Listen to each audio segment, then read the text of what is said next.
Heureuse de vous retrouver pour le journal sur la télévision togolaise. Madame, Monsieur, bonsoir et voici les titres de cette édition. La directrice des opérations de la Banque mondiale est allée découvrir les dispositifs de lutte contre l'érosion côtière dans les lacs. Une lutte acharnée menée par le Togo avec le soutien de l'institution de Bretton Woods. À découvrir dans ce journal. Plus de sécurité dans les hôtels pour les clients au Togo, c'est ce que veut l'Agence nationale de la cybersécurité. Elle a formé des responsables hôteliers pour cela. Les détails à découvrir dans cette édition. Et puis, la nouvelle constitution malienne est définitivement adoptée. C'est la Cour constitutionnelle qui a proclamé hier les résultats du référendum sur le nouveau projet de constitution. Voilà donc pour les titres. Mécanisation de l'agriculture pour un rendement agricole à la hauteur de la politique de sécurité alimentaire. Le gouvernement togolais y accorde une attention toute particulière. La mise en place des ZAP, zones agricoles d'aménagement protégées, et les centres de mécanismes de transformation agricole en est la preuve. Direction ce soir la région de la Kara pour découvrir l'agropole et ses bienfaits. Et c'est un dossier de Ulrich Amega. Au pied des majestueuses montagnes, quelque part dans la préfecture de la Bina, on reconnaît la zone d'aménagement agricole planifiée ZAP de Chikawa.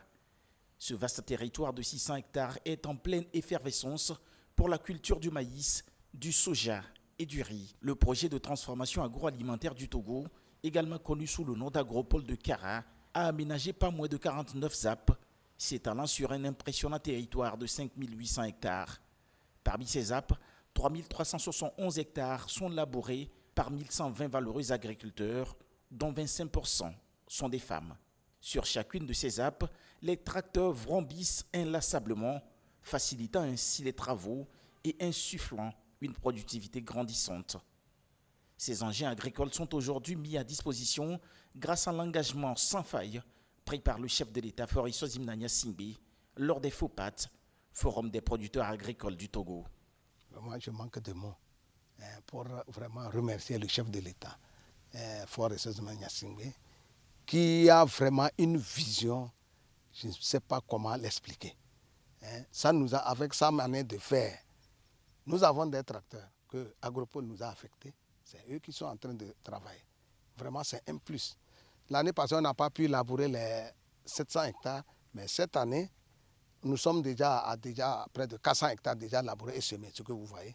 Et les tracteurs sont en train de labourer, on va mettre du soja. Et le riz, c'est déjà fait.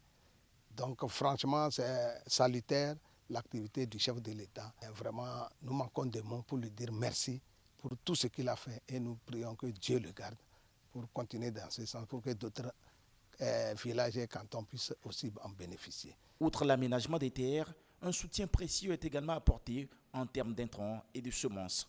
Un magasin a été érigé sur place pour abriter ces précieuses ressources. Semences de maïs, de riz, de soja, ainsi que divers intrants. Pour la campagne 2022-2023, pas moins de 60 tonnes de maïs hybride, 50 tonnes de riz, 60 tonnes de soja et 0,5 tonnes de sésame ont été mobilisées. S'agissant des engrais, ce sont 2600 tonnes de NPK et 1200 tonnes d'urée qui ont été acquises, propulsant ainsi une production impressionnante de 3696 tonnes de maïs, de soja et de riz en faveur du bien-être des communautés locales. Nous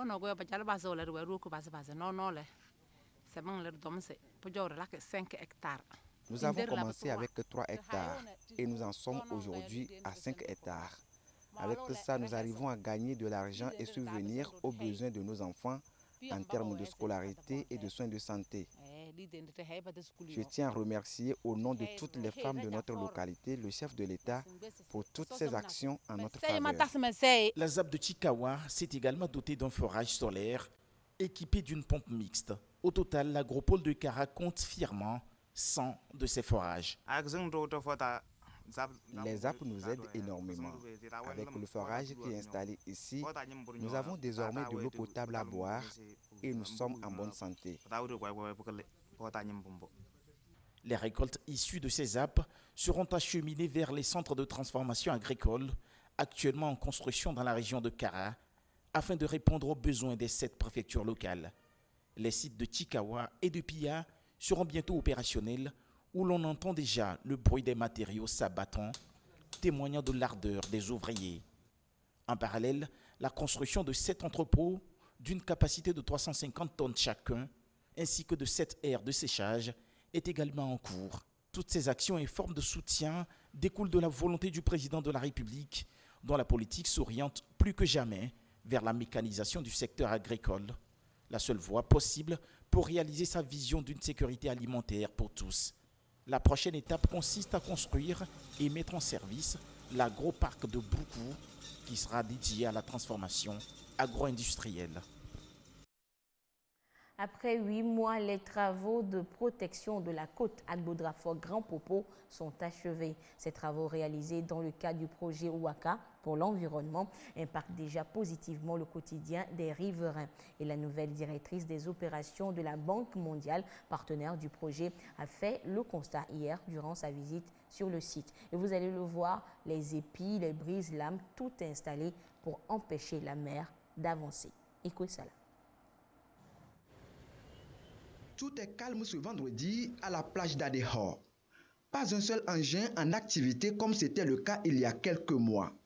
Preuve que les grands travaux de protection de la côte lancés en novembre 2022 sont à terme.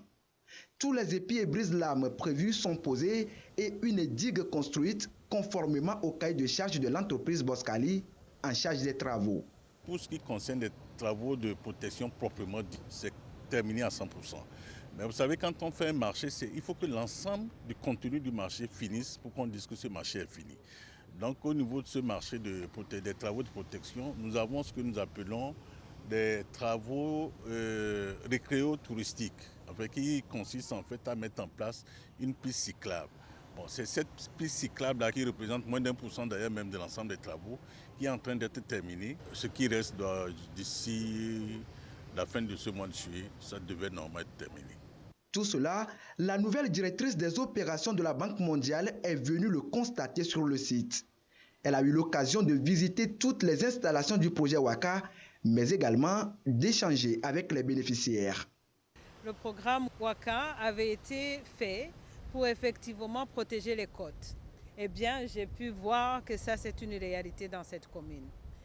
Mais plus important, les projets connexes que le maire a pu développer. J'en ai visité quelques-uns avec la forêt de la ville. J'ai vu ce que ça a pu changer dans la vie des gens. Parfois, quand on conçoit les programmes à la banque, ça prend quelques années pour voir l'impact. Mais ici, on peut le voir en direct. Et quand j'ai écouté les bénéficiaires, quand j'ai écouté le maire, je me suis dit, si j'ai besoin d'avoir une motivation de faire mieux pour les appuis de la banque dans tous les pays que je vais couvrir, je vais revenir ici. Parce que c'était vraiment une inspiration. Une visite très saluée par les autorités de la commune Lac 1. À en croire le maire Akereburu, les réalisations du projet Ouaka impactent déjà le quotidien des riverains et à plus d'un titre. Au-delà de ce projet de lutte contre l'érosion côtière, qui, en raison de sa réalisation dans les délais les plus brefs, a arrêté l'avancée de la mer, ce projet a d'autres dimensions. Cette dimension consiste à avoir renforcé les activités génératrices de revenus, à créer dans la commune de Lac 1 des services de voirie qui permettent un enlèvement régulier des ordures. Elle a permis également à la population de bénéficier d'un certain nombre de projets, notamment la construction de latrines publiques, mais également auprès des femmes, des activités génératrices de revenus, sans compter la plantation de mangroves, dont le rôle dans la conservation et la génération de carbone n'est plus à rappeler. Le cas du collège Saint-Pierre et Paul d'Aneho en est un exemple. Grâce au projet Ouaka, le terrain de jeu de l'école, autrefois menacé par l'avancée de la mer, est aujourd'hui sécurisé. La mer avait rongé une partie du terrain et après le projet, il y a eu un remblayage et puis maintenant nous avons un terrain praticable qui nous permet de faire les cours de sport et des interclasses pour les semaines culturelles. C'est donc sur une note de satisfaction que la nouvelle directrice des opérations de la Banque mondiale quitte Anéhor. Pour marquer son passage, Marie-Chantal Uyangili-Gira met en terre un plan de cola gigantea dans la forêt urbaine des lacs située à quelques mètres de la mairie. Un geste pour protéger l'environnement, mais au-delà, pour garder un souvenir de cette visite, une première de la nouvelle directrice des opérations de la Banque mondiale dans la commune.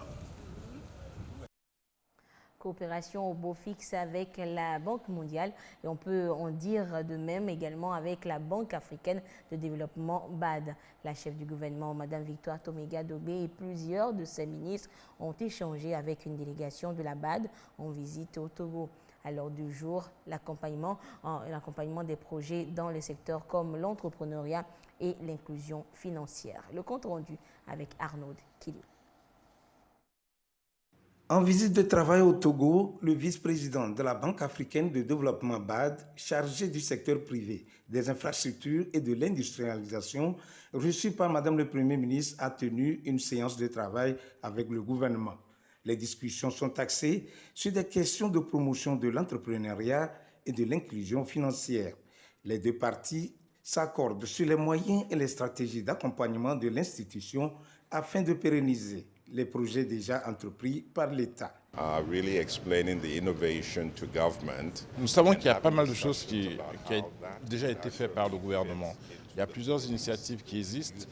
Donc l'idée, c'est de voir comment nous pouvons essayer de les rendre beaucoup plus pérennes pour apporter des solutions à long terme à la problématique des jeunes. Chaque bailleur aujourd'hui apporte une solution pour les jeunes. Nous souhaitons mettre en place une infrastructure, un cadre d'intervention dans lequel tous les partenaires au développement, tous ceux qui veulent aider le Togo pour apporter une solution pour les jeunes. Et le fait que cette réunion ait été sous le patronage du Premier ministre qui a présidé ces échanges montre à quel point le Togo prend très au sérieux cette question d'employabilité des jeunes.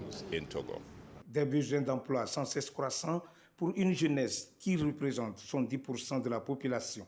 L'État et ses partenaires mobilisent davantage des ressources pour la promotion de l'entrepreneuriat et la lutte contre le chômage. Et peu après, Madame le Premier ministre a reçu l'Olympique de Vaud, sacrée championne de football de 3e division au Togo. La délégation de l'équipe est allée présenter son trophée à la chef du gouvernement. Nous retrouvons Arnaud Kili.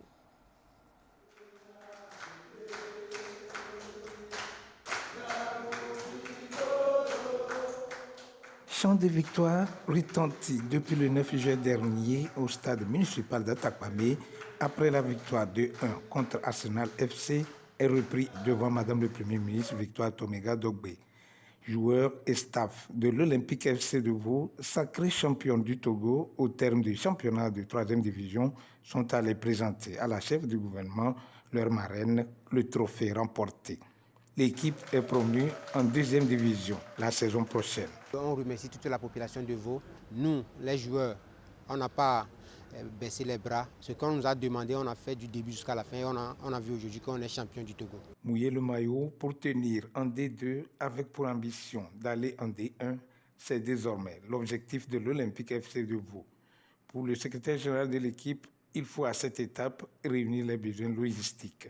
Il y a des grands défis que nous venons de partager avec Madame le Premier ministre, à savoir la construction de notre stade municipal qui va abriter bientôt nos matchs de la D2. Également, le défi majeur, c'est le déplacement.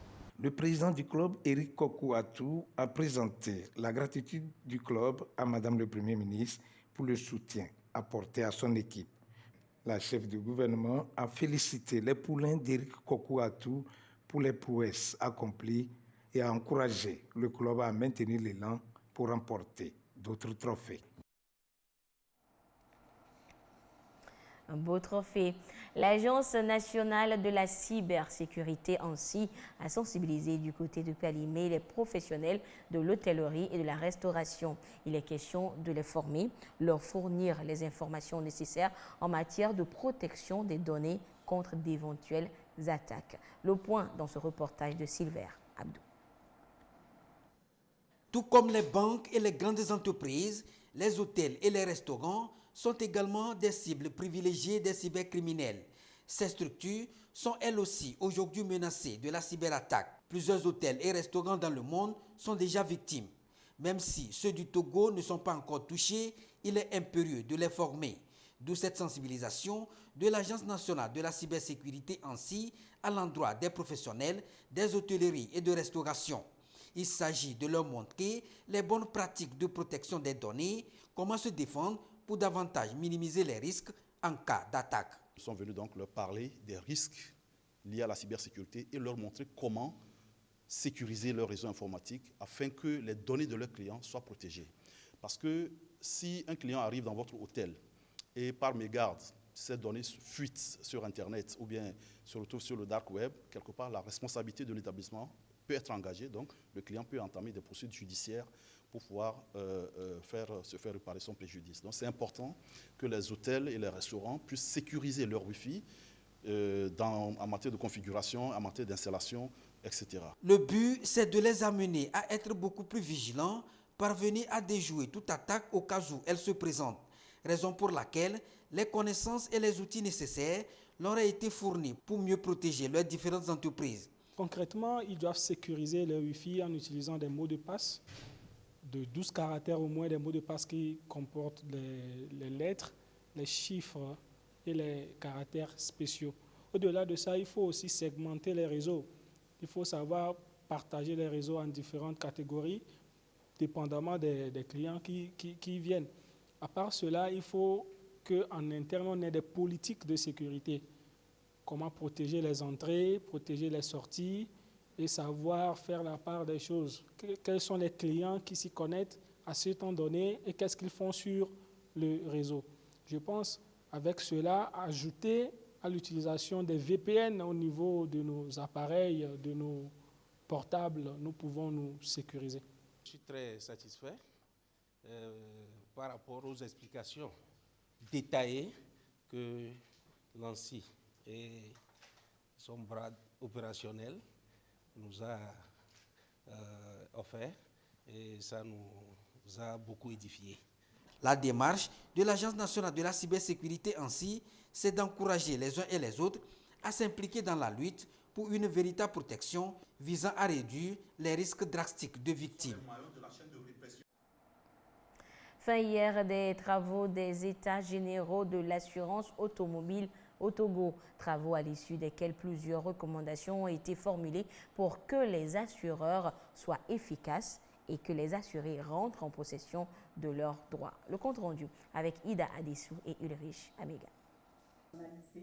72 heures de travaux meublés d'échanges et de panels de haut niveau. Au centre des attractions, la promotion du développement de l'assurance automobile au Togo. Les différents acteurs intervenant dans le secteur, après avoir passé en revue les difficultés, défis et perspectives, accouchent des recommandations. Lesquelles recommandations vont servir désormais de repère pour chacun dans l'exercice de ses fonctions. La sécurité routière d'abord, des gens qui circulent sans permis de conduire, la prise en charge des victimes, qui n'est pas aussi dirigeant comme le prévoient les dispositions réglementaires. La vente des contrats d'assurance en passant par les courtiers d'assurance qui vous conseillent à la suite si jamais vous avez un accident. La réglementation sur l'assurance automobile, comment les souscriptions se font de manière réglementaire. Lorsqu'il y a accident, comment les victimes sont prises en charge des différents types de fintech ou d'assurtech, des possibilités de numérisation ou de digitalisation des opérations d'assurance. Les recommandations seront transmises au ministère de l'Économie et des Finances. Ceci dans le seul but d'assainir le secteur des assurances automobiles au Togo. L'actualité, c'est également cette signature de partenariat entre l'ESA, École supérieure des affaires, et plusieurs entreprises de la place. L'objectif est de faciliter ainsi l'intégration des étudiants de l'ESA en fin de formation dans le monde du travail via les stages dans ces entreprises. Le reportage est signé Arufa Nutuga Maoko Ariano et la voix de Yasmine Kodia. L'École supérieure des affaires continue d'innover pour l'insertion professionnelle des jeunes formés. ESA a signé ce jeudi une série de partenariats pour offrir la pratique à ses étudiants. Cette entreprise de divers secteurs ont accepté d'accompagner l'école dans la perfection de ses formations. Elles garantissent des stages pouvant aboutir à l'embauche. Nous sommes une entreprise solaire qui rêvons de croître et de gagner l'Afrique. Et qui parle d'entreprise, parle de ressources humaines de qualité. Donc, c'est de bon temps que nous puissions signer ce partenariat qui va permettre aux étudiants d'ESA de pratiquer ce qu'ils vont apprendre ici même, de façon concrète avec nous, via des stages, des situations de pré-emploi, parce que nous avons besoin de participer à la formation de ces étudiants. C'est d'offrir des stages, voire des emplois à nos étudiants. Et en échange, nous, on leur donne 10 à 20% de réduction sur les frais de scolarité pour les personnels de leur entreprise, y compris les enfants. L'évaluation chaque année nous permettra de voir les écarts entre ce que nous faisons et ce qui se passe en entreprise et permettre donc d'ajuster nos programmes de formation par rapport aux besoins d'entreprise. À travers ces partenariats, ESA veut s'affirmer davantage en mettant en place des formations grandeur nature en adéquation avec les emplois disponibles. L'école affiche de grandes ambitions. L'École supérieure des affaires est engagée dans la création d'un environnement institutionnel, académique et professionnel, permettant à nos étudiants, nos étudiantes, les apprenants d'une façon générale, non seulement d'acquérir des connaissances théoriques, mais d'avoir les compétences pratiques, leur permettant d'être immédiatement opérationnels en sortant d'ici. Cela passe par des partenariats actifs, une collaboration étroite avec les entreprises. L'École supérieure des affaires délivre 22 diplômes reconnus par le CAMES, 12 licences et 10 masters. Elle est depuis février 2023 premier prix Excellence Qualité CEDEAO. Hors du Togo, la nouvelle constitution malienne, je vous le disais en titre, est définitivement adoptée. La Cour constitutionnelle a proclamé hier les résultats du référendum sur le nouveau projet de constitution et le nouveau texte a été adopté à 96,91% des voix. La Cour constitutionnelle du Mali a officiellement validé les résultats provisoires du référendum du 18 juin. Le projet de constitution porté par le chef de la junte, Assimi Goïta, a été adopté avec près de 97% des voix, un plébiscite en faveur des militaires, au pouvoir depuis 2020, dans un pays confronté au djihadisme et à une profonde crise multidimensionnelle. Il apparaît que le projet de constitution soumis au corps électoral les 11 et 18 juin 2023 a été adopté par le dit corps électoral. Par ces motifs, article 1 déclare adopté par le peuple souverain du Mali le projet de constitution soumis à référendum le 18 juin 2023. Avec un taux de participation global de 38%, le vote avait été entravé dans de nombreuses localités du centre et du nord du Mali, notamment par la crainte des attaques djihadistes. Ce scrutin avait été émaillé d'incidents et d'irrégularités selon des observateurs et des opposants qui dénoncent une réforme taillée sur mesure pour un maintien des colonels au pouvoir.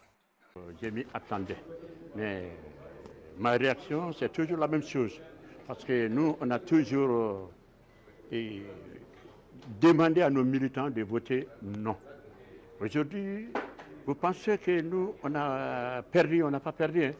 Parce que bon, avec 3, et quelques sur l'ensemble de la population, je pense que pour un début, c'est une très bonne chose. Cette nouvelle constitution qui vient renforcer les pouvoirs du président est la clé de voûte d'un vaste chantier de réforme invoqué par les militaires pour justifier leur maintien à la tête du Mali jusqu'à la présidentielle de février 2024. En Gambie, c'est un scandale sanitaire qui fait l'actualité ces derniers jours.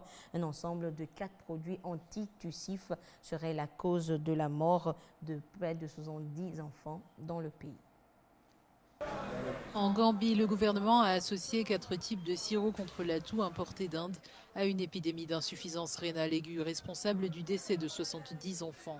Une commission d'enquête de la présidence de la Gambie a noté plusieurs dysfonctionnements qui ont abouti à l'utilisation de ces sirops. Le ministre de la Santé, Dr Ahmadou Lamine Samaté, a annoncé le licenciement du directeur de l'agence de contrôle des médicaments et de son adjoint.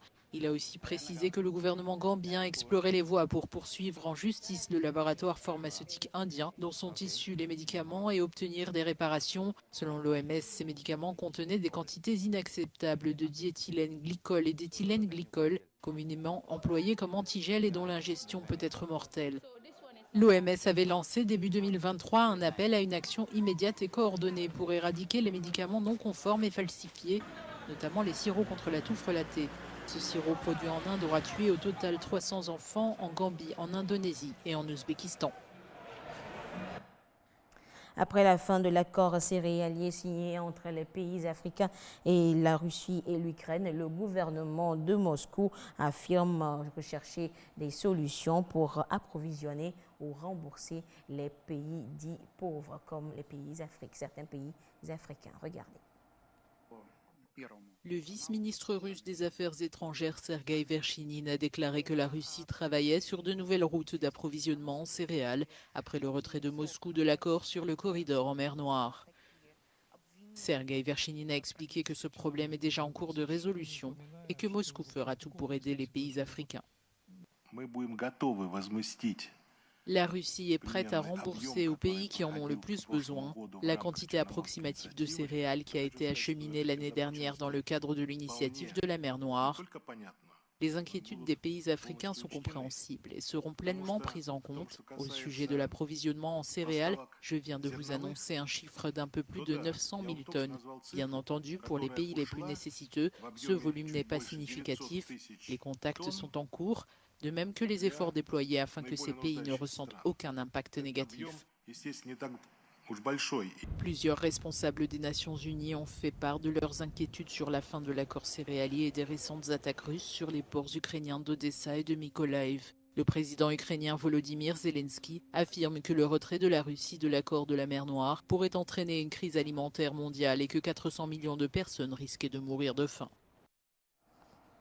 Retour en page nationale avec ce dernier hommage rendu hier au deuxième rapporteur du Ashkroun au commissariat à la réconciliation et au renforcement de l'unité nationale, décédé en juin dernier. Familles, parents, amis et collègues étaient hier à la veillée dite au collège protestant de Tocoin en mémoire donc de Madame Claudine Ponjo à Hiagnon. Le compte rendu avec Yasmine Kodia. Dans la prière et l'adoration, parents, amis et proches, ainsi que les autorités religieuses et locales, ont rendu un hommage mérité à Claudine Yawavi Lomao Ponzo Ahiagnon, deuxième rapporteur du Ashkroun. Femme humble et accessible, elle nous a quittés à l'âge de 60 ans. Le désespoir, le doute et des questions interminables ont envahi notre personne. Mais toi, Seigneur, tu tiens la destinée de tout humain dans tes mains. C'est toi qui changes les temps et les circonstances. C'est toi qui agis. Et nous restons muets, Seigneur. Qu'il te plaise ce soir d'apporter ta consolation dans les cœurs brisés, attristés. Les associations, le personnel du Ashkroun, ainsi que ses amis et proches lui ont rendu un dernier hommage lors de cette veillée funèbre.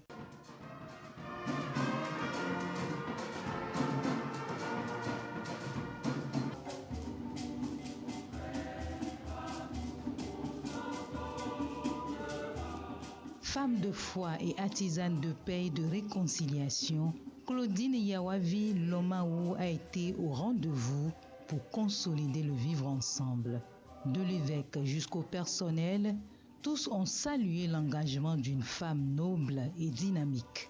Tous les commissaires et le personnel d'appui sont unanimes à reconnaître en toi la noble dame qui cherchait en tout la paix et l'unité de notre cher pays, à travers le processus de guérison des mémoires blessées et de renforcement de la cohésion nationale.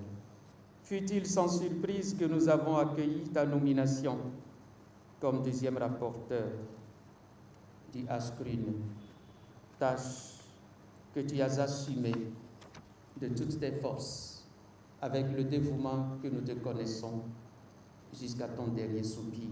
Daigne le Seigneur t'accueillir auprès de lui, en compagnie de Guy, qui t'a précédé il y a à peine quelques mois. Claudine laisse derrière elle 3 enfants.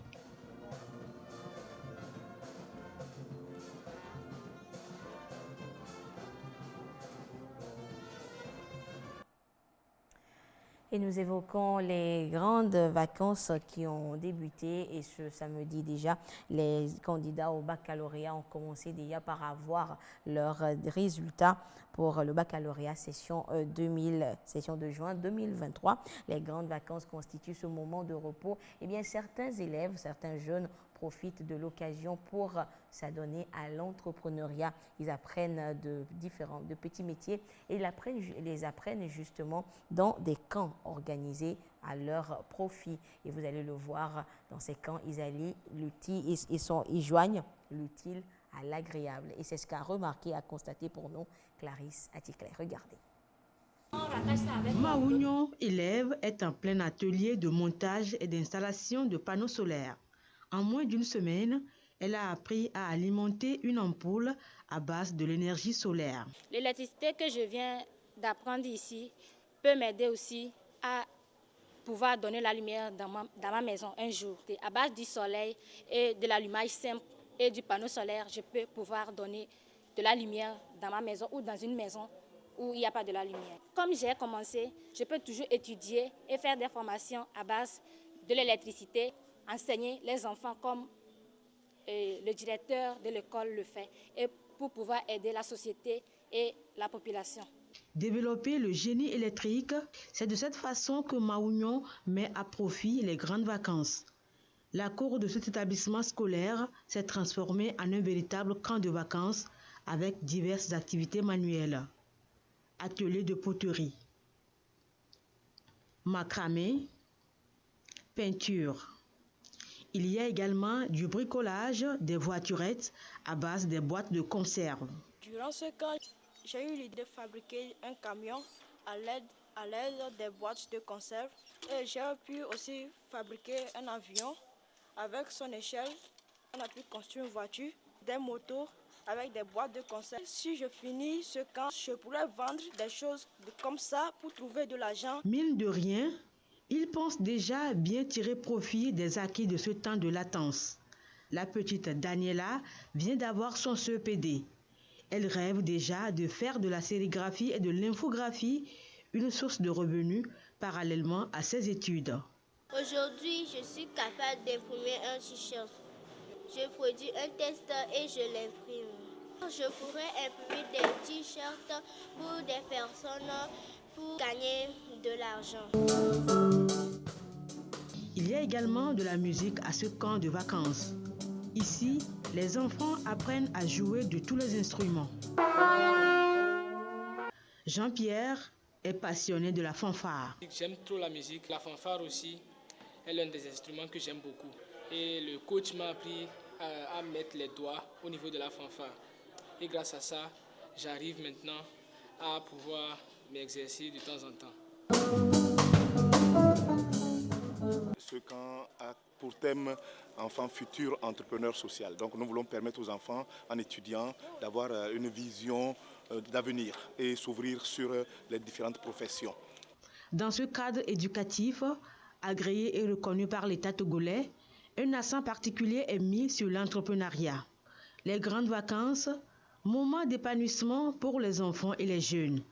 En plus des activités socio-éducatives, ils ont le plaisir de faire un mini-tourisme, notamment au stade de Kégué et à la plage de Lomé.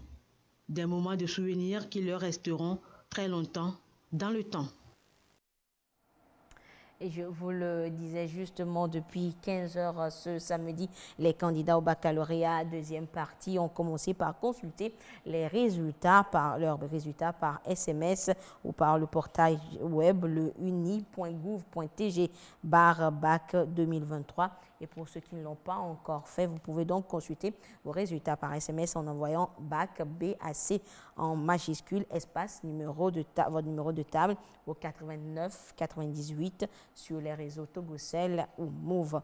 Et la proclamation des résultats par affichage se fera demain, dimanche 23 juillet 2023 à partir de 7h30 et les épreuves orales débuteront lundi à 7h30. Et voilà, ainsi se referme cette édition. Merci de votre fidélité à la télévision togolaise. Excellente suite de nos programmes. Au revoir.